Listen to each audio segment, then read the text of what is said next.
Buenas tardes, continuamos con el desarrollo de la clase. Este es el último punto del capítulo 1. Vamos a ver en este capítulo temas, un poco la síntesis de lo que estuvimos analizando en los capítulos anteriores, en puntos anteriores, y vamos a ver la diferencia que hay en macroeconomía entre corto plazo, mediano plazo y largo plazo. Esto nos lleva a analizar la diferencia que hay entre la coyuntura económica, ustedes habrán escuchado hablar muchas veces de coyuntura económica, versus la estructura económica, que tiene que ver con esta cuestión de los plazos que hay para solucionar o para afrontar la problemática coyuntural o estructural. Y en el último punto vamos a ir a la parte más política de la macroeconomía, que es, vamos a dar un breve repaso de los sistemas económicos, vamos a ver los tipos de sistemas económicos, las características y los planteos que vamos a ver a lo largo de la materia entre los keynesianos y los clásicos, que tienen que ver un poco con el rol que cumple el Estado en los sistemas económicos. Nosotros vemos que en macroeconomía hay tres marcos temporales para el análisis macroeconómico: el corto plazo, el mediano plazo y el largo plazo. ¿De qué depende el nivel de producción? ¿Cómo incide el tiempo, estos marcos temporales, en la solución del principal problema macroeconómico, que es la recesión o la falta de nivel de actividad económico? En el corto plazo, que es un periodo que dura unos años, puede ser 1, 2, 3 años, ¿qué determina el nivel de producción? La demanda, los componentes de la demanda. Recordemos lo que vimos en las clases anteriores. Estamos hablando del consumo, estamos hablando de la inversión, estamos hablando del gasto público, estamos hablando de las exportaciones. Esto se define como coyuntura económica. Cuando una economía está en recesión, la primera solución que tratan de aplicar los gobiernos es mejorar la coyuntura, mejorar el corto plazo a través de mejorar la demanda. Cuando nos vamos al mediano plazo, que podría ser cerca de una década o un poco más, la clave es la oferta. Es decir, nosotros vamos a ver en los próximos capítulos que cuando se aplican políticas de demanda para que la coyuntura económica permita una reactivación, si en paralelo no se mejora la oferta, es decir, si no se mejoran los factores de producción, si no hay mejor capacidad de mano de obra, si no hay mejor capacidad de las tierras, o si no hay tecnología y maquinarias y procesos productivos, ese aumento de demanda termina generando otro gran problema, como vamos a ver. Entonces, a mediano plazo, la solución viene dada por la oferta, y el análisis más de largo plazo, que estamos hablando de 30, 50 años, estamos hablando de cómo se define una estructura económica. Y en eso, ¿de qué depende que la producción sea creciente y sustentable a largo plazo? Del Estado, de cuál es el rol del Estado, cómo juega el Estado, y a la vez de las instituciones.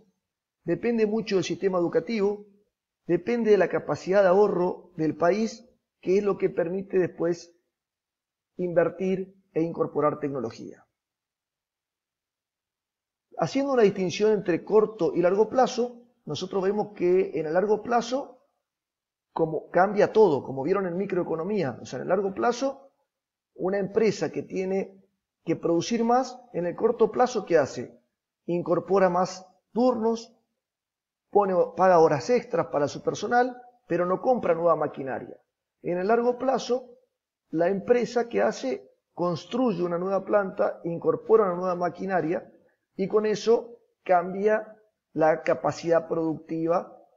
En tanto, en el corto plazo, las fluctuaciones están asociadas más a cambios en el grado de utilización de la capacidad ya disponible. O sea, si el país necesita ingenieros atómicos y define un plan para mejorar la oferta de ingenieros, estos van a estar disponibles probablemente dentro de 7 o 8 años después de esta decisión. Sin embargo, hay recursos humanos, hay capacidad empresarial disponible hoy, que eso es lo que nos permite aumentos de producción. Todos los temas de largo plazo se los engloban en un capítulo muy interesante que en el programa nuevo, nuestra materia, ya lo tomamos como una materia específica, que son temas de teoría de desarrollo y de crecimiento económico. Después vamos a ver la diferencia que hay entre desarrollo y crecimiento económico. Y reafirmando un poco lo que dijimos, el largo plazo está asociado a problemas de estructura económica, en tanto que el corto plazo está asociado a problemas de coyuntura económica.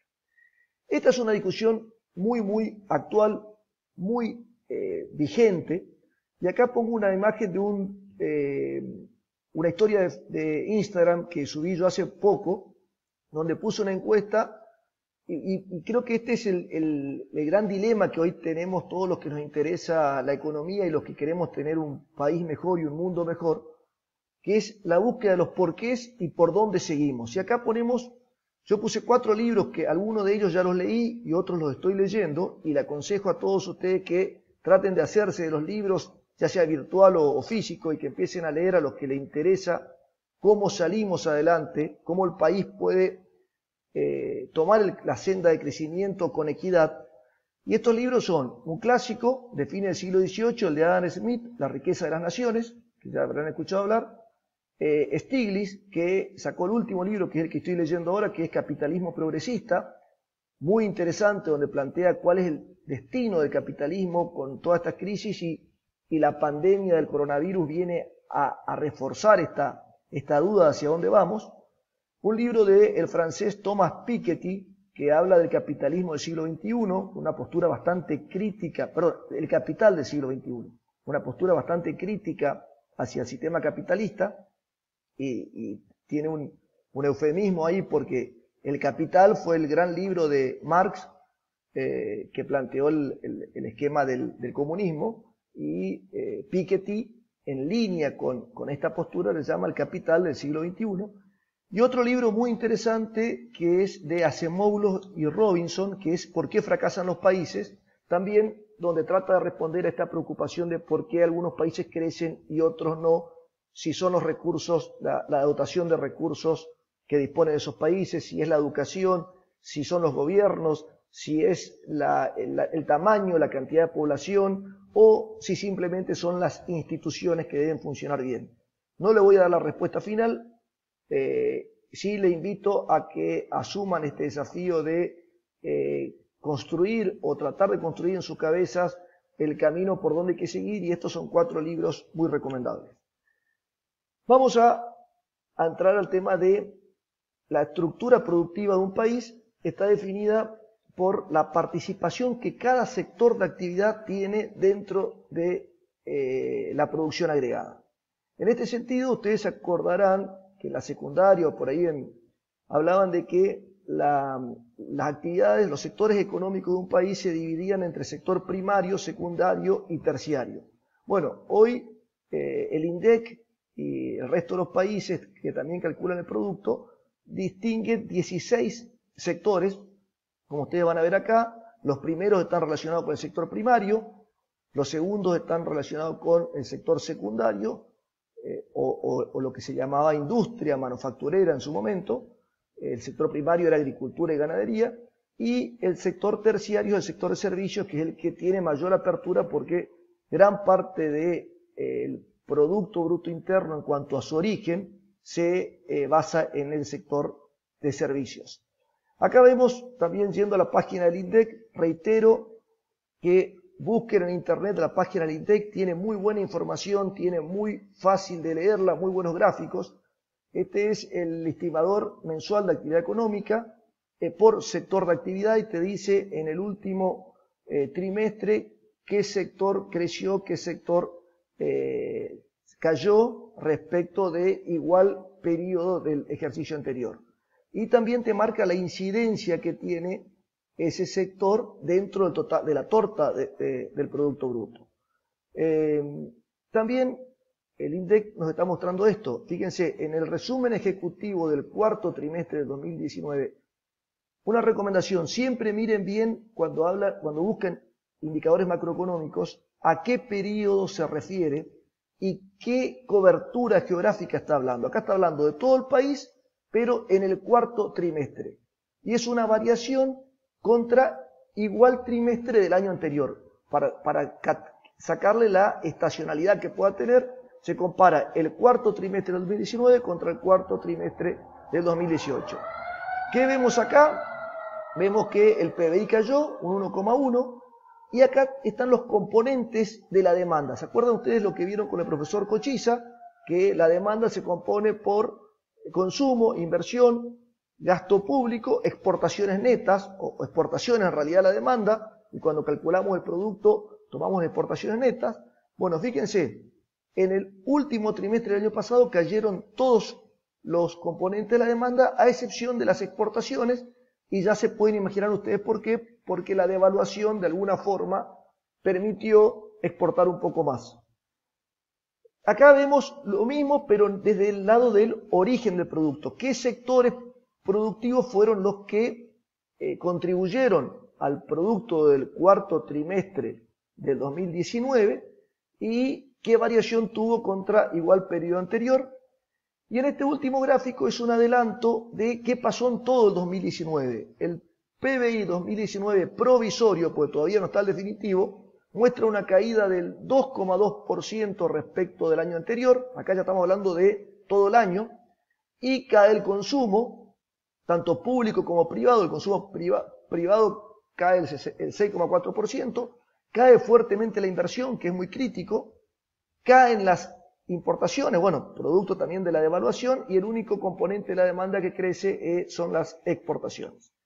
Y acá hay un resumen que también lo muestra el INDEC, donde hace un resumen literal de toda esta cuestión.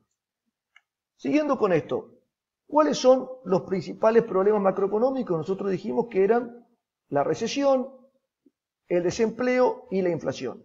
¿Cómo se logra solucionar esto? Se logra solucionar con políticas públicas, en el corto plazo políticas de demanda, en el mediano plazo políticas de oferta, y en todo tiene que ver el rol del Estado, de las instituciones. Cuando hablamos de instituciones nos referimos a que exista una división de poderes, que exista una justicia independiente, que exista un banco central sólido, que la prensa cumpla su rol, que no haya corrupción, instituciones sanas y sólidas que contribuyan al crecimiento. ¿Cuáles son los objetivos macroeconómicos en las democracias modernas? Acá se incorpora el tema político. En democracia, los pueblos eligen a los gobiernos que consideran que le van a solucionar sus problemas económicos, sociales y políticos. Los partidos políticos ofrecen una serie de alternativas a la sociedad y la gente vota. ¿Cuáles son los tres principales problemas? Dijimos, la recesión, el desempleo, la inflación. La gente y los gobiernos quieren superar esas instancias. También la inequidad o la injusticia social es un problema. Aquí ya depende del planteo ideológico del gobierno qué tanta importancia le da o qué tanta no. Otros problemas económicos que ustedes van a ver, pero que no son esenciales, sino que son intermedios y que a veces pueden jugar de un lado o de otro, es el déficit fiscal o déficit presupuestario, que acá está la fórmula, que son los gastos menos los impuestos.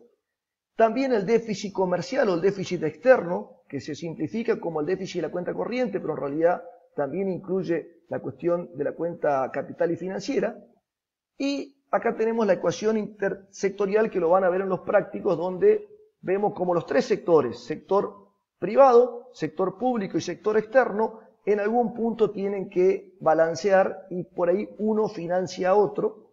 Tenemos ejercicios prácticos muy interesantes respecto de esta ecuación intersectorial y la vamos a seguir viendo en otros capítulos. Y acá viene el tema de los planteos ideológicos. Ustedes saben que en los países del mundo en la actualidad se divide entre países, vamos a tomar dos extremos, países que defienden al mercado y que creen que las economías tienen que ser solamente definidas por el mercado, es decir, las tres grandes preguntas, qué, cómo y para quién producir, que la defina el mercado, y por otro lado países que dicen que la solución está solo en el Estado, es decir, socialistas y liberales. En realidad la mayoría de los países hoy tienen posturas intermedias, funciona el mercado y el Estado interviene más o menos, con mayor o menor intensidad. Esta discusión la vamos a tener también permanentemente, viendo un poco la historia entre los clásicos, que eran más, pensaban que el mercado solucionaba todo, y los keynesianos, o Keynes, que planteaba que el Estado era quien mejoraba las soluciones de los problemas económicos. Bueno, con esto terminamos en la unidad 1 y vamos a resolver los prácticos que